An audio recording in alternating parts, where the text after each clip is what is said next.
जय माता दी। मेरे सभी प्यारे दोस्तों, मैं लक्ष्मी शर्मा बड़ों को चरण स्पर्श, छोटों को प्यार और बराबर वालों को दिल से नमस्कार करती हूँ।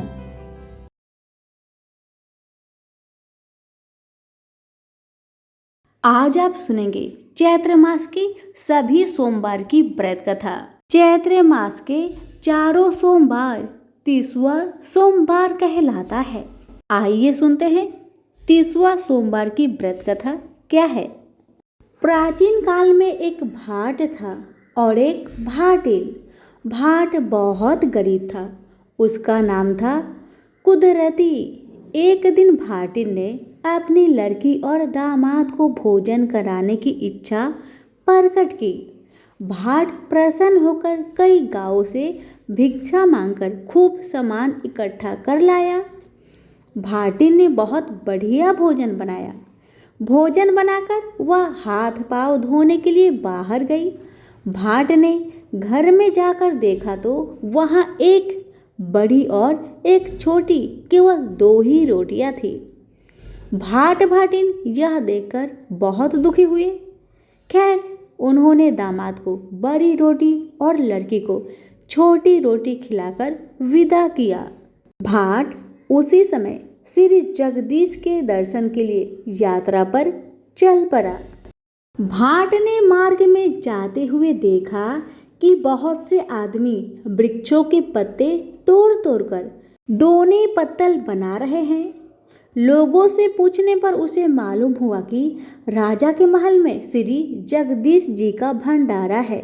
वह भाट भी उनके साथ काम करने लगा और सायंकाल उन्हीं के साथ राजमहल में चला गया। पत्तल वाले पत्तले देकर भोजन करने बैठ गए। भाट भी एक जगह बैठ गया। उसने एक पत्तल में भोजन किया और दूसरी पत्तल बांधकर एक मटकी में रख ली। शाम के समय छाछ बेचने वाली स्त्रियां शहर से लौटकर अपने गांव को जा रही थी। उन्हीं में से उस भाट के गांव की भी कुछ स्त्रियां थी। उन्होंने उनमें से एक को वह मटकी दे दी। छाछ बेचने वाली भाट की मटकी लेकर थोड़ी ही दूर चली होगी कि उसके सिर का बोझ भारी होने लगा। उसने सिर से मटकी उतारकर भाट की सौगात देखने की इच्छा से मटकी में जो हाथ डाला तो वह उसी में फंसकर रह गया। बहुत कोशिश करने पर जब भी हाथ न निकला तो उसने श्री जगदीश जी का याद किया और कहा, भाट की सौगात भाट के यहाँ जाए, हमारा हाथ छूट जाए। इतना कहते ही हाट मटकी से बाहर निकल आया। घर पहुंचकर उस स्त्री ने अपने सास से कहा कि इस मटकी को देखना नहीं, भाटिन को बुलाकर उसे सौंप देना। पर सास ना मानी। उसने मटकी खोलकर देखी तो उसमें हीरे पन्ने भरे हुए थे। उसने मटकी को अपने घर में रखकर भाटिन को एक मटकी भर गेहूं देने का विचार किया। जब उसने गेहूं निकालने के लिए कच्ची कोठार का छेद खोला तो उसमें से कीड़े मकोड़े निकलने लगे। यह देख सास बहुत घबराई और बोली, भाट की सौगात भाट के यहाँ जाए, हमारे गेहूं के गेहूं हो जाए। इतना कहते ही कोठार के गेहूं जैसे कि तैसे हो गई। सास ने भाटिन को बुलवाया और उसे बंद की और मटकी सौंप दिया। भाटिन ने मटकी को घर ले जाकर खोला तो उसमें बहुमूल्य हीरे पन्ने से भरपूर पाया। उसमें से एक भाग का उसने पुण्य कार्य के लिए संकल्प कर लिया और शेष से उसने खाने पीने का काम चलाने लगी। उधर भाट श्री जगदीश जी की यात्रा के लिए चला जा रहा था कि उसे रास्ते में एक साधु मिला। साधु ने उससे कहा कि अगर सचमुच ही तुझे जगदीश जी की लगन लगी है तो तू हमारी धुनी में धस जा, तुरंत ही जगदीश जी के पास पहुंच जाएगा। भाट धुनी में धंसने लगा तो साधु ने उसे मना करके एक कुएं में गिरने का आदेश दिया। भाट उसमें भी कूदने को तैयार हो गया। यह देख साधु ने उसे भर भूजे की भार में सिर देने के लिए कहा। भाट इसके लिए भी तैयार हो गया। तब उसे सब परीक्षाओं में उत्तीर्ण पाकर साधु संतुष्ट हो गए। रात्रि के समय साधु ने उसे एक एक चुटकी दाल चावल और आटा देकर भोजन पकाने के लिए कहा। उसने एक हांडी में दाल चावल के दाने डाल दिए और आटा गूंथ कर रख दिया। आग जलाते ही खिचड़ी हांडी से ऊपर उफन आई। भाट ने उफान में आया हुआ पानी पी लिया और उसी से संतुष्ट हो गया। कुछ देर में रसोई भी तैयार हो गई। उसने साधु से भोजन करने के लिए कहा। रसोई जूठी हो चुकी थी, अतः साधु ने भोजन नहीं किया। भाट ने यात्रियों को खूब भोजन कराया, फिर भी भंडार में बहुत सा भोजन बच गया। तब भाट ने साधु से कहा, अब मैं समझ गया आप ही स्वामी जी हैं, क्योंकि ऐसी सिद्धि किसी और में नहीं है। मैं अल्पयज्ञ हूँ और आप सर्वज्ञ हैं। मैं आपकी परीक्षा लेने योग्य नहीं हूँ। जिस प्रकार आपने कृपा करके मार्ग में दर्शन दिए हैं, वैसे ही पूरी में भी दीजिए। साधु ने कहा, जहाँ हम हैं वहीं पूरी भी है। भ्रम में ना पड़कर जो तेरी इच्छा हो सो मांग ले। भाट बोला, महाराज मैं बहुत ही गरीब हूँ, मुझे भरपेट भोजन भी नहीं मिलता, कृपया मेरी दरिद्रता दूर कीजिए। साधु ने कहा, पूरी के पास ही बेत की झाड़ी का वन है, तू उसमें से 5 बेत तोड़ ला। भाट झाड़ी में से जाकर जैसे ही अच्छे अच्छे बेत तोड़ने लगा, वैसे ही उसकी मुश्कें बंध गई। ये देख साधु ने कहा, तू बड़ा लालची है, तुझे असंतोष तो है ही, साथ ही तृष्णा भी अधिक है, इसी कारण तेरी ऐसी दशा हो रही है। तू इन बेतों को छोड़ने का संकल्प करके केवल 5 बेत लेकर चला आ। भाट ने वैसा ही किया। यह 5 बेत लेकर साधु के पास लौट आया। साधु ने उसे पीतल की बटलोई देकर कहा, चैत्र मास के हर सोमवार को इन बेतों की पूजा किया करना। चौथे सोमवार को हमारे नाम पर भंडारा दिया करो। ऐसा करने से तुझे इस बटलोई से 56 प्रकार के भोजन मिलेंगे। बटलोई लेकर भाट प्रसन्न होता हुआ अपने घर लौट आया। रास्ते में जब वह एक जगह पानी पीने लगा तो उसके चुल्लू में पानी के साथ एक टीसू का फूल भी आ गया। फूलों को देखते ही उसे याद हो आया कि आज तो चैत्र का पहला सोमवार है, मुझे बेतों की पूजा करनी है और कथा कहनी है। पास ही खेतों में लोग डावर चला रहे थे। उसने उनसे प्रार्थना की कि आप लोग मेरी कथा सुन ले तो मैं इसी स्थान पर पूजन कर लूं, किंतु किसी ने भी उसकी बात पर कोई ध्यान नहीं दिया और निराशा होकर आगे बढ़ गया। उसके जाते ही किसानों का अनाज आप से आप जलने लगा। यह देख वे भाट को वापस बुला लाए।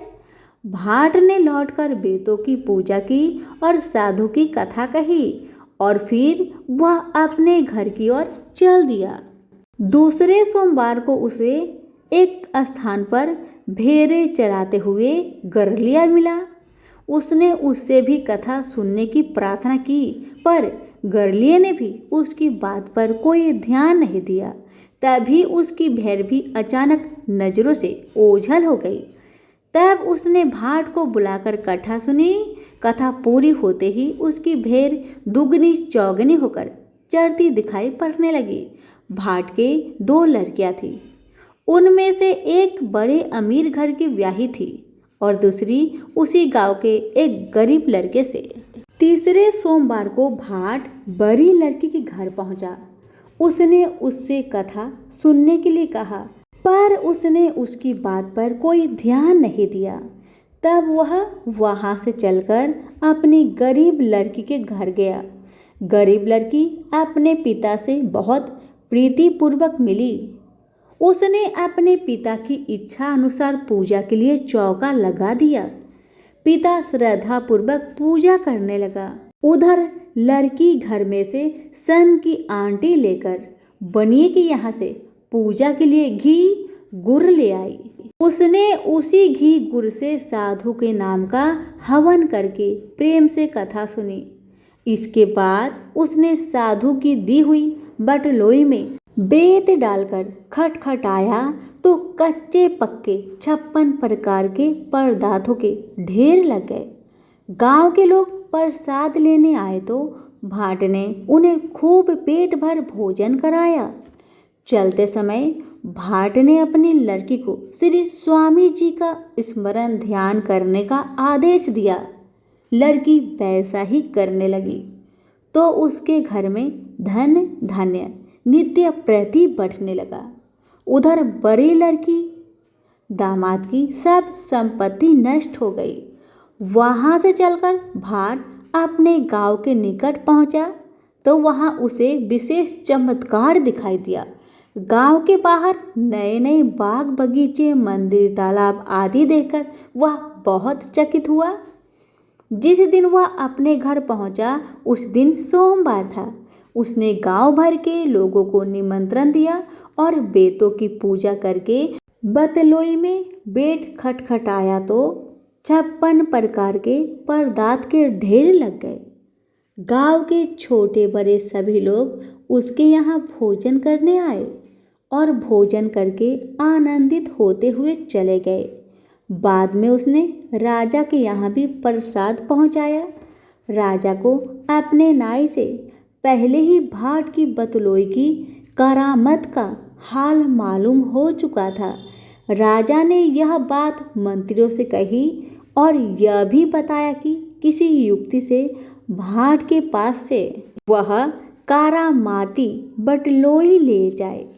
मंत्रियों ने सलाह दी कि राजकुमार को भाट के घर भेजना चाहिए। वह हट करके उससे बटलोई ले लेगा।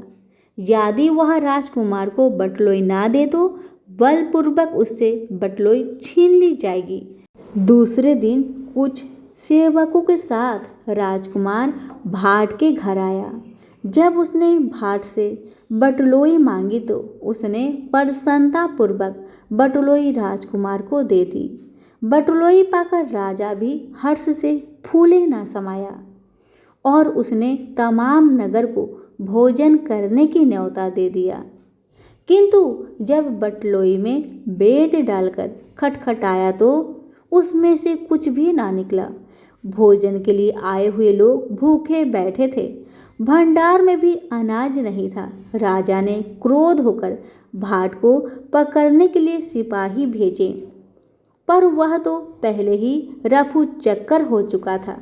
कुदरती भाट घबराया हुआ श्री स्वामी जी की ओर भागता चला जा रहा था।